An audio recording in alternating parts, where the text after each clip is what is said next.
Good morning केशें आहाय सगळीं तुमी जेली हायली पिली न्हिदोली उठोली कित कोताय आसून तुका न्हिदो नासल्या उठाय हांव येला तुमचो मोगाचो मारियो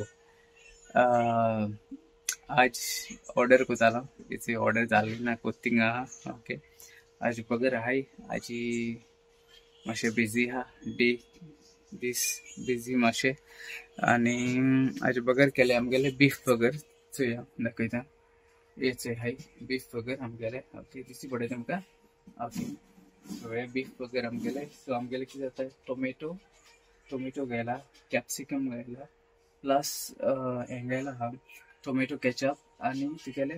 कटलेट होममेड आमगेले बीफ कटलेट्स ओके जरा दाखयत तुमकां होममेड कटलेट्स ओके आनी होममेड बगर तो सो कॅप्सिकम सांगिल्ले ते प्रमाणे मागीर केचप आहा तुगेले केचप आहा मायनीस आहा आनी सॉरी मायनीस ना तीन वस्तू भितर आनी तीन वस्तू म्हणजे एक ब्रेड कितें सांगत रे हांव आनी इसरोले सो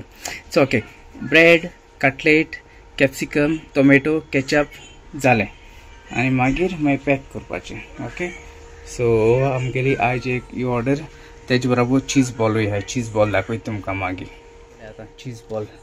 होममेड चीज बॉल ते आमगेले सारके फ्रेश मोनिका गे ती रेसिपी ती सो होममेड आमगेले चीज बॉल आनी तेजे बरोबर आमगेले आसतले कितें बगर सो पॅकिंग आसतलें आमगेले तेजे देव बरें कर म्हूण तुमकां सगळ्या मोग आसूं आनी आमी सगळीं एकवटान रावया।